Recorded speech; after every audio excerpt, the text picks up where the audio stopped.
Welcome back, and welcome back, especially to Our Lives, Beginnings and Always. Part 6, ladies and gentlemen. So let's start with Long Day. Here we go. It was another scorching summer day, the kind where no sooner had you finished one cup of water, you're already filling it up again. Everyone else had something on, so that afternoon it was just you and Shiloh. This didn't happen much, especially since Cove had arrived. Without Lizzie around, Shiloh looked at you for all the answers. It made you feel nothing really frustrated, pleased. I guess pleased. You want to feel like you're taking care of someone. I also, having a younger brother, enjoy taking care of people, but yeah. You might not be in the double digits like your sister, but he was only 7. Being the oldest and getting to be the leader was nice for a change. Yeah, okay, sure. You drained yet another drink. Ooh. Ah, yes. And frowned at the empty vessel. Your thirst was gone, but you still craved something icy cold and refreshing. Something sweet, something like opening a cold one with the boys, right? A popsicle, an ice cream cone, an ice cream sandwich. The option I want is not present. To be fair, we're 8. An ice cream sandwich, an ice cream cone, a popsicle. Ooh. I mean, I really like ice cream cones, so I'm pretty allergic to them. Ice cream sandwiches are pretty damn good, though. You craved soft ice. Bleh. You craved You craved soft ice cream sandwiches between 2 cookies. There was nothing like that to be found at home. You knew that without needing to look. Your moms didn't keep sweets in the house. Child abuse. Outside, there were plenty of places where such goodies could be obtained, but they were shops and demanded payment in exchange for their products. What a pain in the butt. You sighed, you voiced your predicament out loud, you asked Shiloh for help. Voice your predicament out loud. I want an ice cream sandwich. Shiloh, who had draped over the sofa, perked up. That sounds good.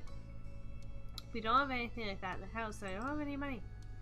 Oh, let me check if I have any. Shiloh rummaged in his backpack and proudly produced an assortment of coins, plus 1 stray button. You set the button aside. Really? That is high fortune. And counted the coins in neat piles. Just over $1, he announced as Shiloh. He had almost certainly come to the same conclusion, but he had been watching you expectantly. It's not enough. It's a start. Shiloh beamed at you. Nice. Look how cute he is. We'll need to find some more. Okay. The 2 of you lifted couch cushions, stuck teeny hands down deep crevices in the sofa and under furniture, and scoured the back of drawers. Most of what you found was useless or gross. Bent paper clips, fluffy whiffs of dust, or sandy clumps. But every so often, one of you would strike silver or bronze and add it to the growing pile of coins. Dusty and disheveled from checking every room and squinting into every teeny nook, the 2 of you finished pulling your finds. Shiloh held his breath as he counted the coins once again. $2.53 and 2 buttons. We're rich. You didn't know when the second button had decided to join the party, but you were too pleased with your successful haul to throw it out. Is that enough? You figured you knew the answer, but you appreciated recognizing your authority on financial and ice cream matters. Very important. You straightened up before making your pronouncement. Yeah, we've got enough. You can now afford something of a shock. Just one thing, but that was indefinitely better than none. Shiloh clapped his hands. Yay! Oh my goodness. Hello, Shiloh, and your ridiculously cute amount of freckles. The two of you dashed outside. The promise of sugar buoyed you on your destination where, breathless but happy, you stared at the overwhelming number of options. You knew what you wanted, but it wasn't just you who had contributed to the funds to get the treat. He seemed to notice your pause. I should get an ice cream sandwich. Shiloh asked as though he was entirely separate from the decision rather than someone with a stake in the outcome. Do you mind? Shiloh cocked his head to the side. It was your idea, you choose. You went ahead and got what you originally wanted. Are you sure it's okay? You tried to get something you both wanted anyway. Ooh, yeah, let's do that. It wasn't fair for you to be the only one to decide when he'd been a main factor in making this happen. Some of the money came directly from his backpack. What do you like? All of them. They're so good. You press further. But what do you really like? Popsicle or ice cream? Which is your favorite? Oh, it's so hard to pick, I don't know. Frustrated, you cut to the heart of the matter. You want me to choose? Yeah. And that was that. You got the dessert you wanted originally and hoped Shiloh would actually like it too. Finally, the reward for all your hard work was in your hands. You bit into the ice cream sandwich. The chewy chocolate biscuit complemented the creamy vanilla ice cream inside. You held it out to Shiloh so he could take a turn. He shook his head. Yeah, I was gonna say, we got viruses going around. You don't want to be mixing that stuff. He didn't want any after everything he did to help get it. That was weird. Please type the operator tried to include Shiloh and hesitated. You tried to include Shiloh. Even if Shiloh said it was okay, every story you've seen on TV or read in a book said that sharing was caring. But what if I don't care? You stood your ground even as the treat started to trickle dangerously towards your fingers. It's only fair that you have some. We both bought it. But you want it more than I do. And getting to play was a lot more fun already. So you can have it. That's more fair. You held it out to them. What a good boy. I want you to have even more than I want to finish it, so eat your part. Relenting, Shiloh took the treat and gave it a taste. His eyes lit up. It's really good, thank you. You smiled, pleased with your good deed. You picked the best one. Did he mean that? Shiloh was always nice, no matter what happened. Even if he hated it, you knew he wouldn't say so.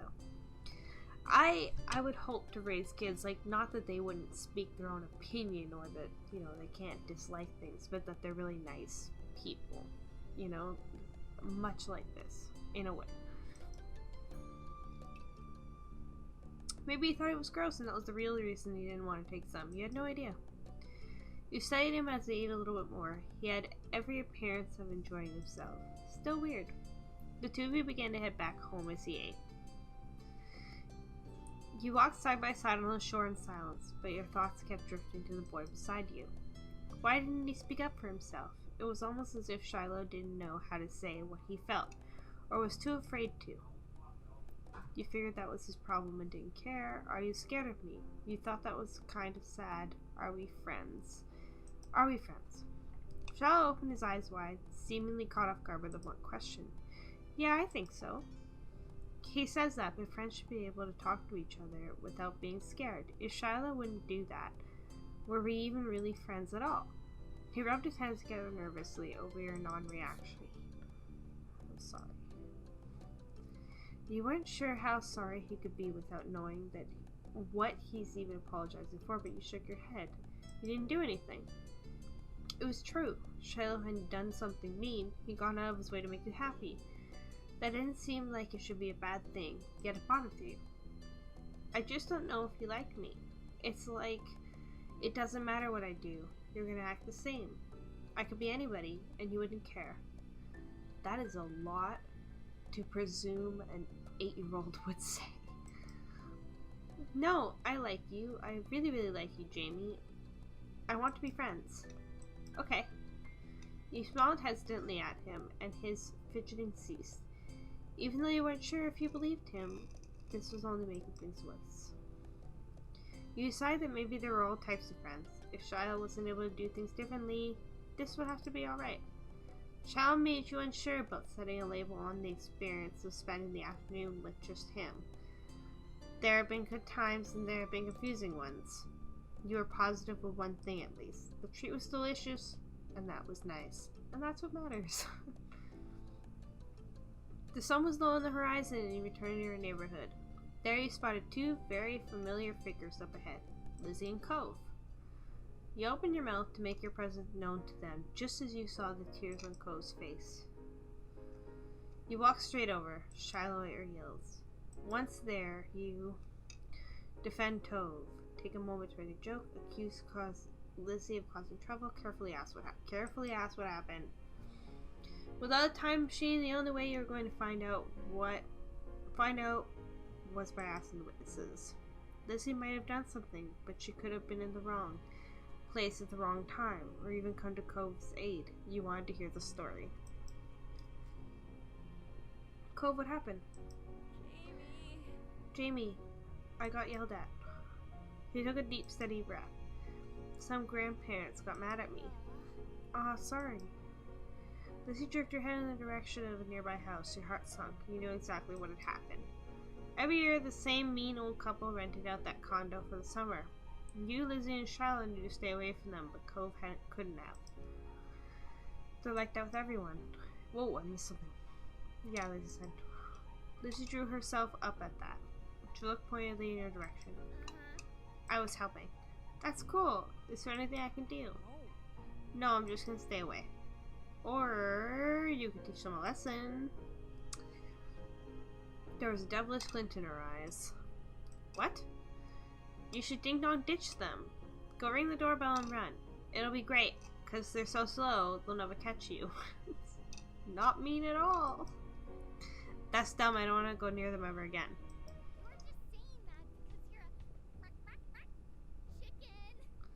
Ooh. Cove glared but didn't take the bait. Lizzie turned to you. You're not a chicken, are you? I'll do it. You thought they deserved the worst. You'd rather just avoid them. Yeah, cluck cluck.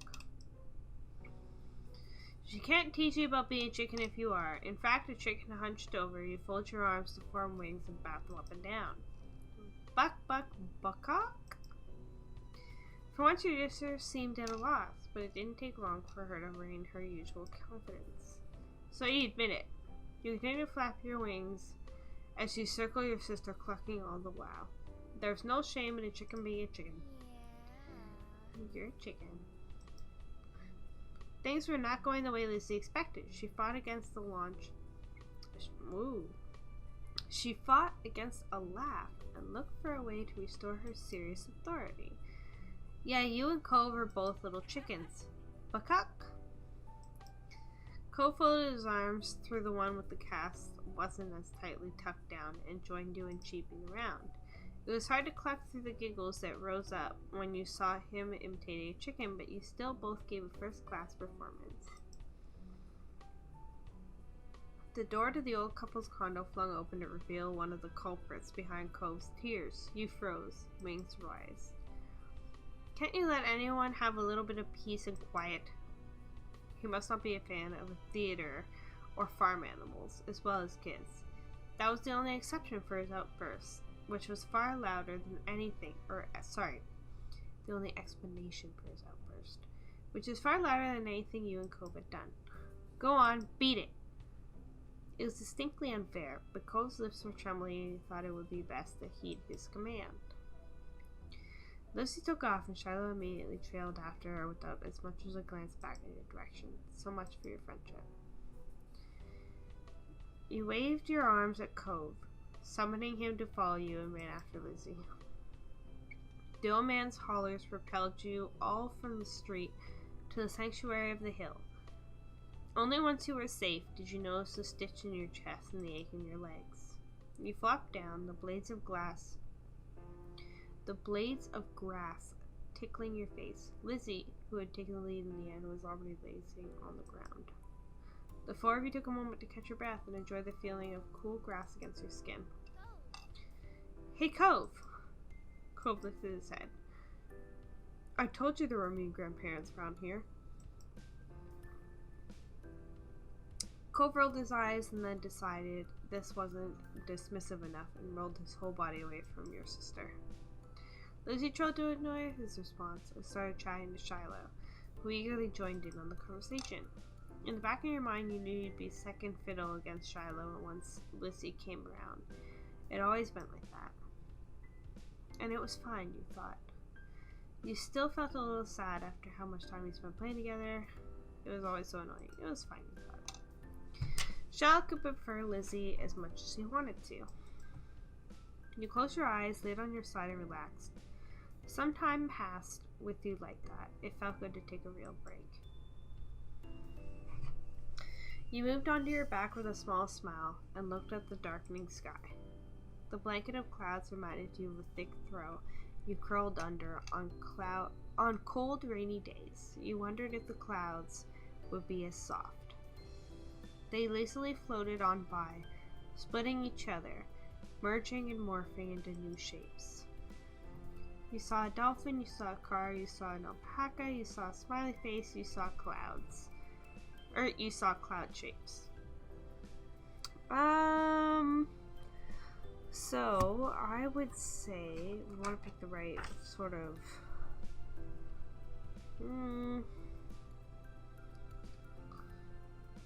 we'll do cloud shapes.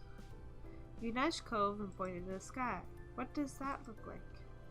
Cove looked up at the sky, angling his head back to the side. Finally, he shook his head. Really? Oh, why did it skip? Really, what do you see? Clouds! He chuckled at that.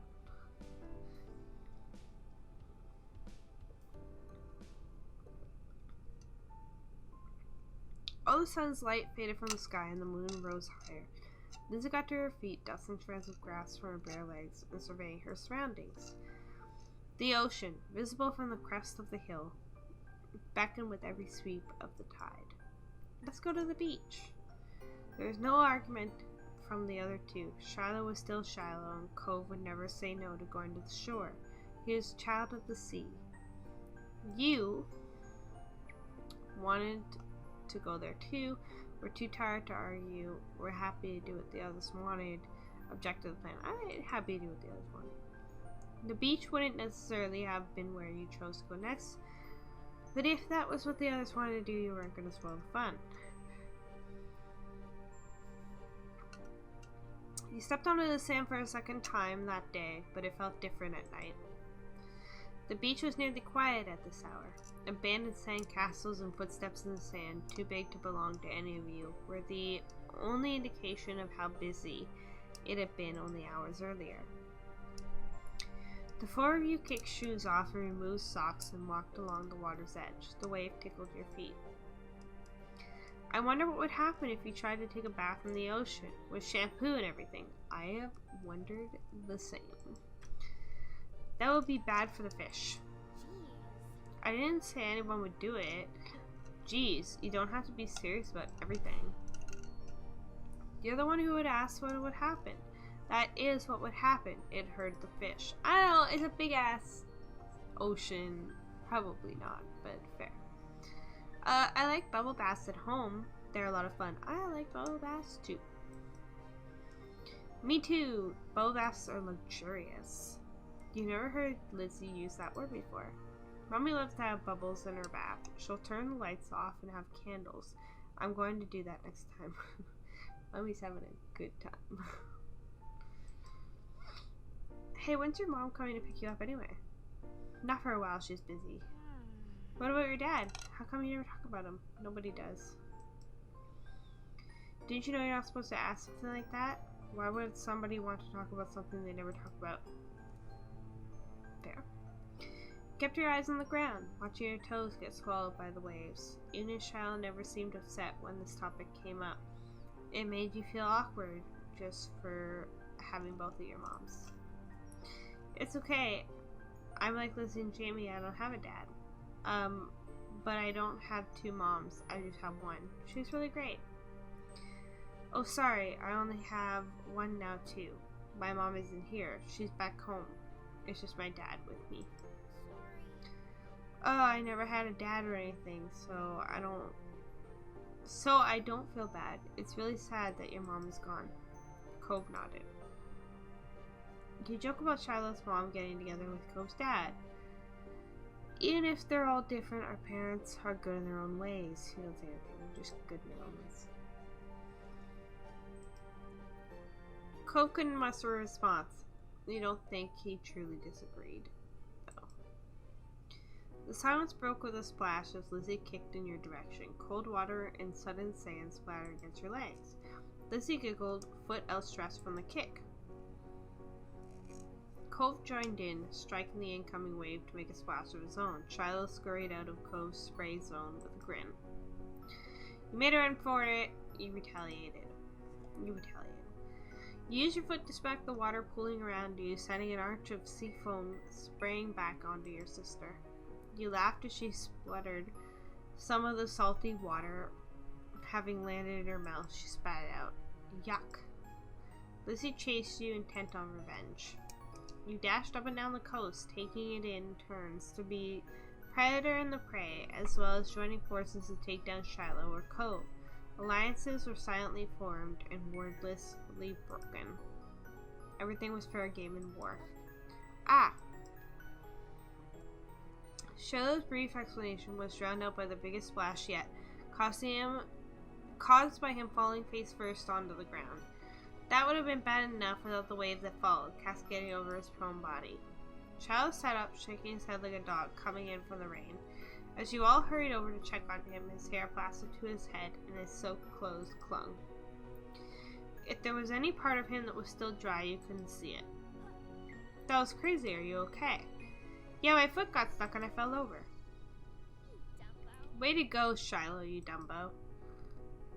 You offered him some help. You let him get up by himself. I would offer. Shiloh didn't take your outstretched hand. After a moment, you dropped it. Lizzie was too busy snickering to notice and held out her hand to Shiloh, too. He reached over and took it. Slowly, he started pulling himself up from the ground. They slipped on the slick sand, dragging him and Lizzie down just in time for another wave to hit. The water rolled over them. Puffed. Oh, sorry. What were the odds of that happening twice in a row? You thought they must be low. But there's no way Shiloh would do something like that on purpose, then pretend it was an accident, especially not to Lizzie. Even a relationship with Shiloh felt uncertain. He did at least like her a lot. Lizzie was his favorite, right? Smiling boldly, Lizzie sharpened herself on the ground and wiped a streak of sand from her cheek. She didn't intend to let this embarrass her. Shiloh got up again as well, this time without incident. He still looked like a drowned puppy, but that didn't stop Cove laughing at the two of them. We thought it was time to call it a day. The four of you made the journey back home, leaving a trail of wet footsteps and sand in your wake. Damp clothes may have weighed down some of the group, but your spirits were high. Your arms swung side to side as a cool breeze flowed past. Your moms were outside chatting to Cove's dad. We're back. Your mom's faces fell as they took in the state you were all in, ranging from messy to soaked. No. Elizabeth, is that all that you have to say for yourself? You brought half the beach back with you. They certainly did. What's Marigold going to do when she comes to get Shiloh? Is that how you want him to be for the long drive home, cold and filthy? Lizzie's expression turned sulky over the scolding. Being the oldest could be fun, but it also meant she was the first to get in trouble when something went wrong. Yeah, I know that feeling. Rizzo, on the other hand, chuckled as he ruffled Cove's matted hair. You've been out making memories, bucko. I'm glad you had a good time with your friends. That's a nice way to take it. Cove used his slightly moist cast arm to push his dad off. Mr. Holden's eyes widened when he noticed even that had gotten wet. Now he was worried too. I think they could have found a less risky way to spend time and had as much fun. That might be right. Kids, what can you do? Come on, Cove. Let's go get you cleaned up and dried off. We wouldn't want that cast to be reset. Cove winced at the thought. Okay. That a boy. Mr. Holden casually bent down and plucked Cove off the ground, ultimately holding Cove against his chest. Sam was already transferring from Cove onto him, but that didn't seem to bother Mr. Holden. Cole protested being carried, but only got a reassuring pat on the back for his trouble. Take care. Good night, Cole. Thanks for the talk, Cliff. Night, Wonder Family, and Shiloh, too. Fine. Well, we better do what we can to fix you guys up, too. Come on, everybody, inside. I want you to march straight to the downstairs bathroom. Yes, Mom. Okay, Lizzie's mom. Don't worry about stopping to wipe your feet on the mat this time. That won't do much good tonight. Sitting on an old beach towel your mom had found, you waited in the hall until you were less sandy. You weren't allowed in to go to your room or walk around the house. But you did get to eat a sandwich for dinner there. It felt like an indoor picnic. It had been decided that Shiloh would wash first and borrow some of your clothes. He was already finished and packed away in his mom's car. Miss Fields had come to collect him a little while ago. It was a bit of a fun experience seeing him without that hat on for once. Lizzie, being much more soaked than you, got to go in the tub next. It wasn't a bubble bath as she hoped. This was a no fun allowed clean-up session. At least that's what she claimed. No much longer and it would be your turn. When the bath was done, you'd have to go right to bed. After a day like this, though, you were glad there weren't going to be any further events. Drifting off to sleep sounded like a great idea. And that's it for another episode of Our Lives, Beginnings and Always. I am super enjoying this still. I'm hoping to do this in order and keep going with the DLCs and whatnot. So thank you so much for joining me and continuing on this journey with me. We are still on step 1. I'm super excited to see everything. Take our time. It probably means multiple episodes in the series, but I'm happy about it and looking forward to finishing it. So thank you again for watching if you've made it this far, and most importantly, don't forget to keep on wondering and wondering.